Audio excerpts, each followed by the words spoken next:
Oke, selamat pagi. Assalamualaikum warahmatullahi wabarakatuh, Bapak dan Ibu dari perbankan maupun dari IKNB dan pasar modal ya. Ini karena juga kami undang untuk hadir dalam sosialisasi ketentuan amandemen POJK penilaian kembali pihak utama jasa keuangan ya.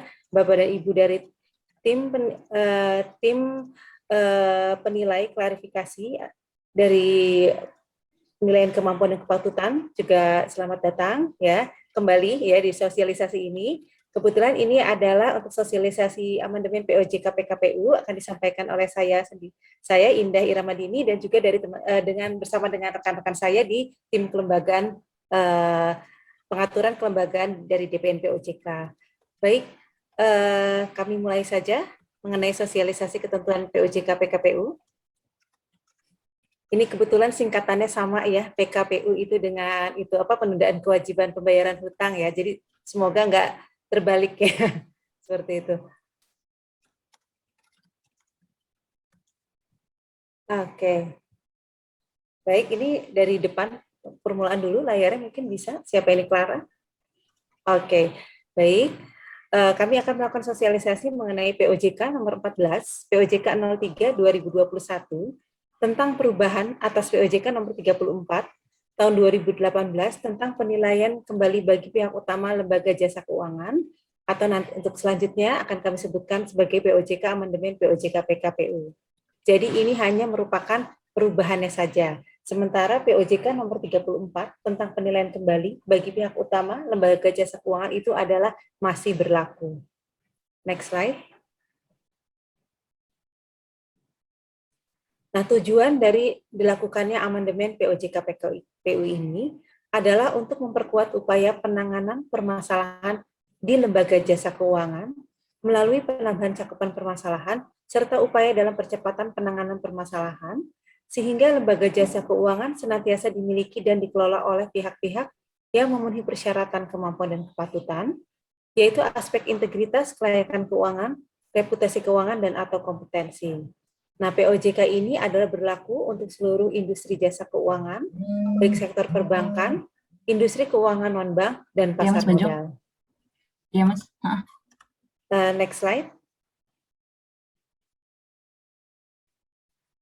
Nah, ini saya akan membacakan summary dari amandemen POJK PKPU ini.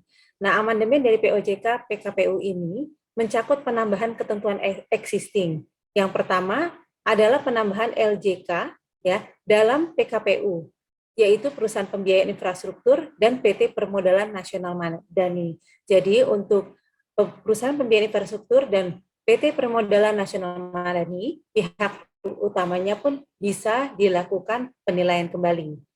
Kemudian yang kedua adalah penambahan cakupan penilaian kembali pihak utama, baik pihak utama pengendali, pengurus maupun pejabat, termasuk sanksi larangan tidak lulus. Yang ketiga adalah penambahan pengaturan untuk percepatan proses PKPU, di mana OJK dapat menetapkan hasil akhir PKPU tanpa mengikuti seluruh langkah penilaian kembali.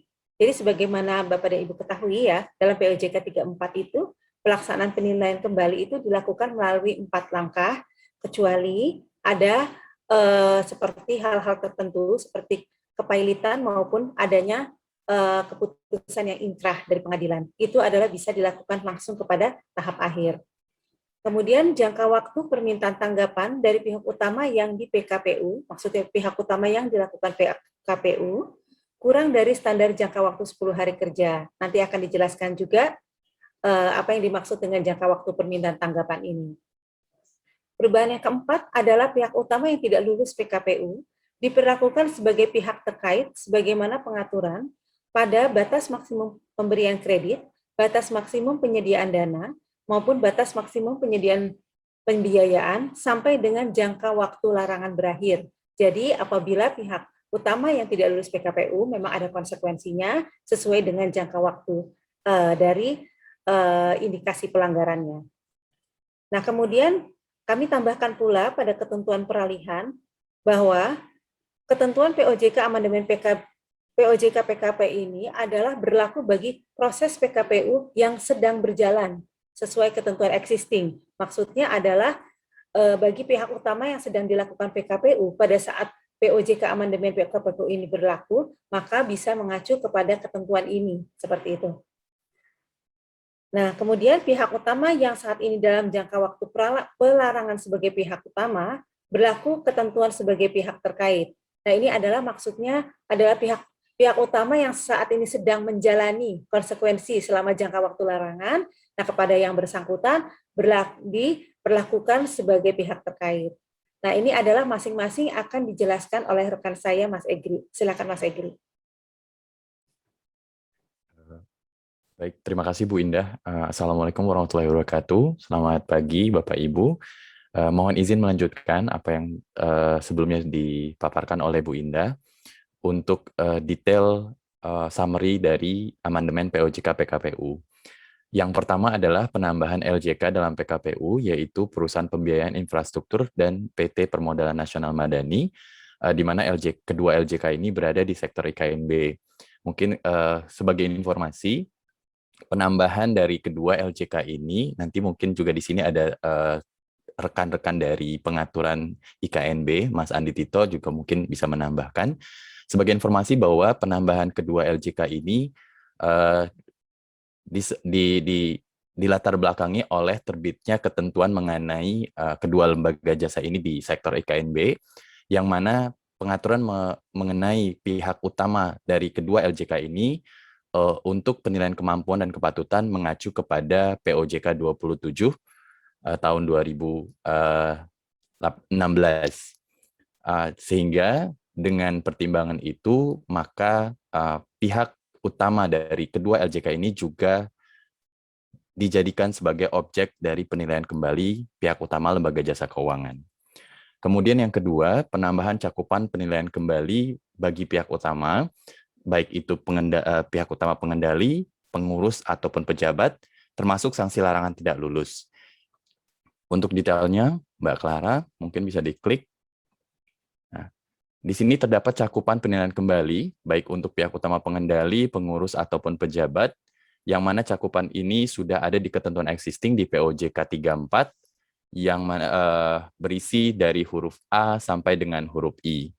Cakupan ini memiliki jangka waktu larangan tidak lulus itu selama 3 tahun atau 5 tahun jika dilakukan berulang atau kumulatif, kemudian 5 tahun dan yang paling lama 20 tahun. Penambahan untuk di amandemen POJK PKPU yaitu ditambahkan ketentuan, ditambahkan cakupan untuk huruf J, yaitu cakupan menghambat atau mengganggu upaya dan pelaksanaan kewenangan OJK dan atau upaya dari pihak utama atau pihak lain dalam penanganan permasalahan solvabilitas dan atau likuiditas LJK.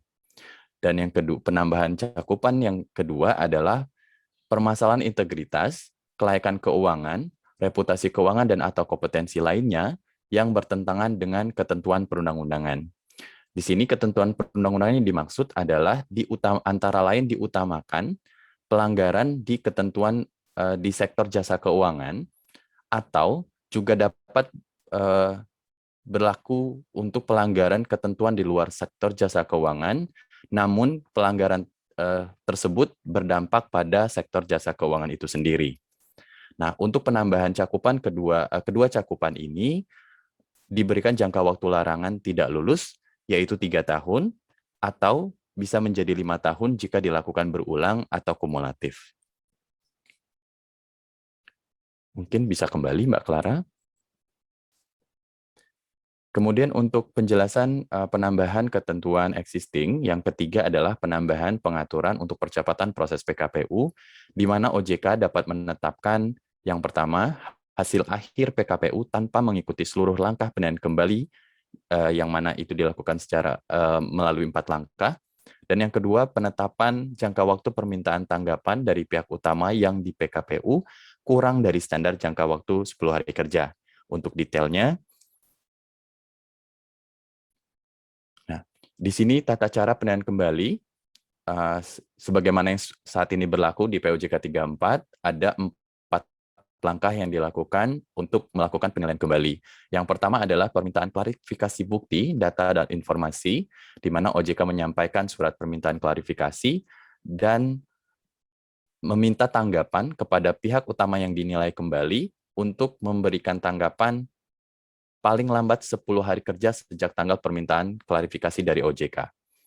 Setelah tahap 1 dilakukan dan menerima tanggapan dari pihak utama yang dinilai, maka OJK melanjutkan ke tahap yang kedua, yaitu penetapan dan penyampaian hasil sementara.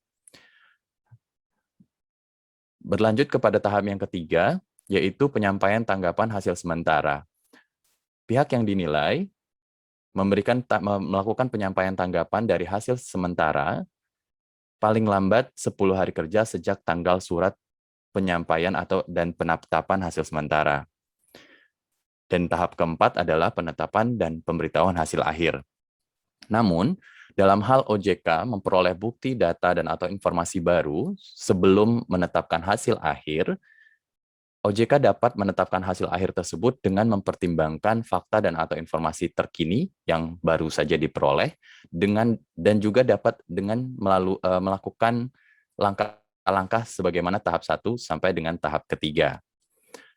Di ketentuan di tahap keempat ini juga OJK bisa menetapkan hasil akhir penilaian kembali secara langsung tanpa melalui langkah yang pertama sampai dengan ketiga dalam hal pihak utama yang dinilai kembali yang pertama terbukti melakukan tindak pidana yang telah diputus inkrah atau yang kedua terbukti dinyatakan pilot atau terkait kepilitan oleh pihak yang berwenang. Nah, dalam amandemen POJK PKPU ditambahkan ketentuan yang pertama ini dengan pertimbangan untuk kepentingan percepatan pelaksanaan proses penilaian kembali. Di sini ditambahkan OJK dapat menetapkan hasil akhir penilaian kembali tanpa mengikuti seluruh langkah penilaian kembali, yaitu 4 langkah, dengan pertimbangan tertentu. Dengan penjelasan, pertimbangan tertentu tersebut antara lain, terdapat kondisi yang dinilai dapat menyebabkan LJK berpotensi mengalami kesulitan yang dapat membahayakan kelangsungan usaha LJK dan atau mengancam stabilitas sistem keuangan.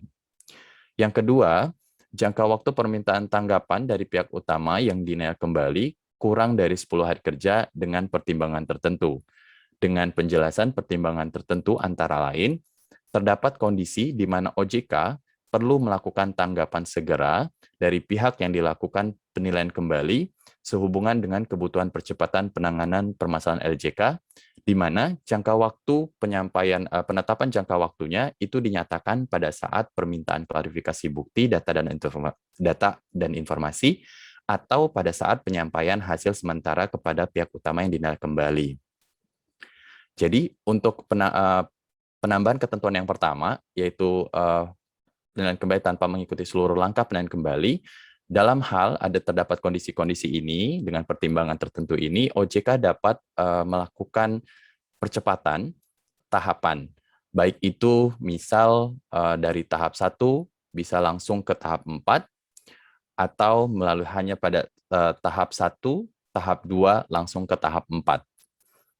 Dan untuk jangka waktu permintaan, yang di mana ada di tahap 1 dan tahap 3, yaitu penyampaian tanggapan dari pihak utama yang dinilai kembali yang disampaikan paling lambat 10 hari kerja, dalam kondisi di mana OJK merasa perlu mendapat tanggapan segera, maka dalam surat permintaan klarifikasi atau surat penyampaian hasil sementara akan dinyatakan berapa hari pihak yang dinilai harus menyampaikan. Jadi bisa kurang dari 10 hari kerja. Misal, dari surat permintaan klarifikasi OJK, maka pihak yang dinilai diminta untuk menyampaikan tanggapan paling lambat 5 hari kerja saja.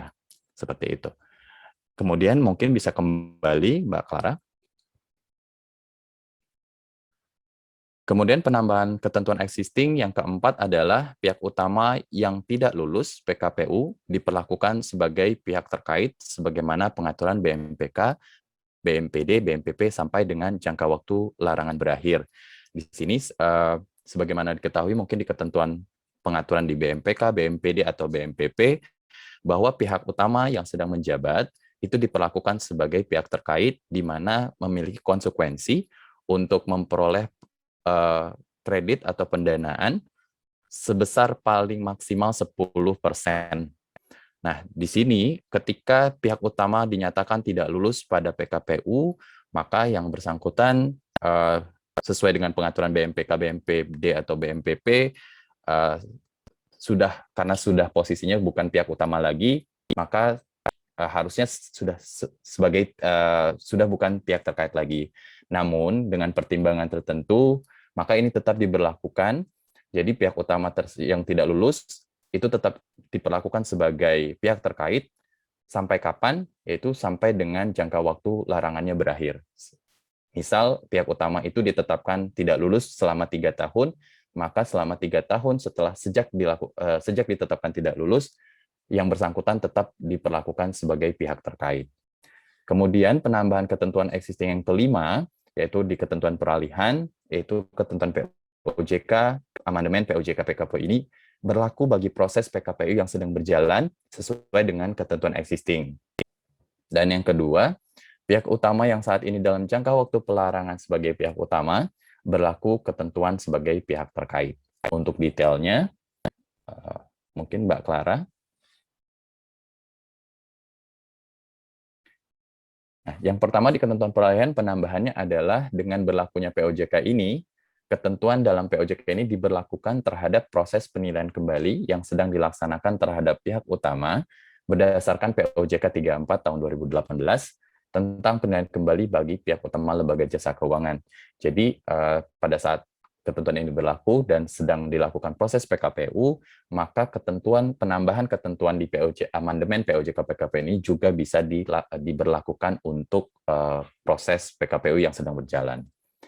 Kemudian yang kedua, pihak-pihak yang termasuk dalam daftar pihak yang dilarang untuk menjadi pihak utama atau pihak utama yang ditetapkan dengan predikat tidak lulus berdasarkan PBI 1223/2010 untuk Bank Umum, PBI 14.6/2012 untuk Bank Syariah dan UUS, PBI 14.9 tahun 2012 untuk Fit and Proper BPR, dan berdasarkan juga POJK 34 tahun 2018 tentang PKPU, tetap diperlakukan sebagai pihak terkait LJK sampai dengan jangka waktu pelarangan terhadap pihak utama berakhir.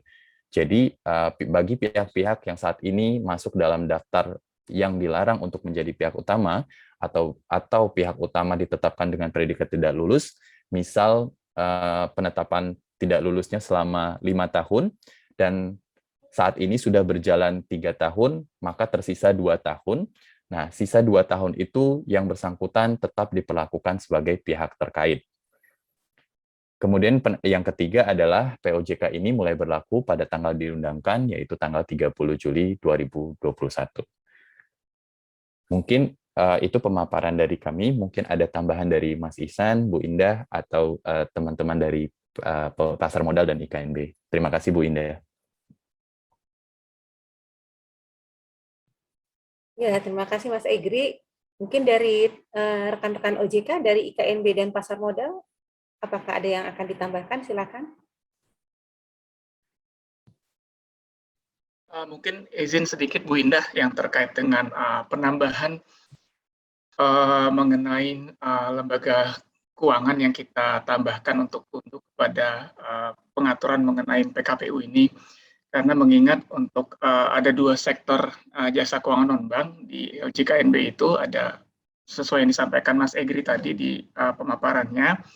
Memang kita mintakan ada 2, yaitu PNM Persero maupun perusahaan pembiayaan infrastruktur. Yang kebetulan kalau perusahaan pembiayaan infrastruktur kan hanya ada 2 pelakunya, yaitu SMI Persero yang BUMN dengan PTIF. Nah, ini sesuai ketentuan yang bersangkutan yang di masing-masing sektoralnya memang kita mintakan untuk menundukkan diri kepada pengaturan mengenai penilaian kemampuan dan kepatutan, baik di POJK 27 2016 maupun penilaian kembalinya di POJK 34 2018 jumto yang di POJK kita sekarang 14 2021. Nah, ini mungkin secara untuk penerapannya memang kita kasihkan peralihan Bapak Ibu. Jadi untuk PNM Persero maupun perusahaan pembiayaan infrastruktur, sepanjang yang bersangkutan itu nanti dia melakukan perubahan dari sisi pihak utamanya.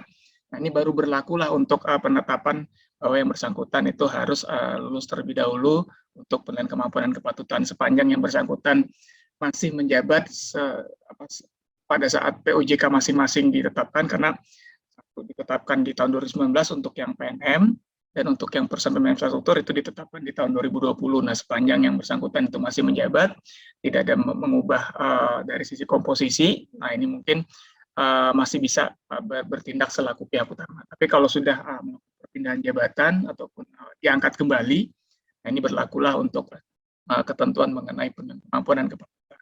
Mungkin demikian Bu Indah, Mas Egri, tambahan sedikit yang untuk IKNB. Terima kasih Bapak Ibu.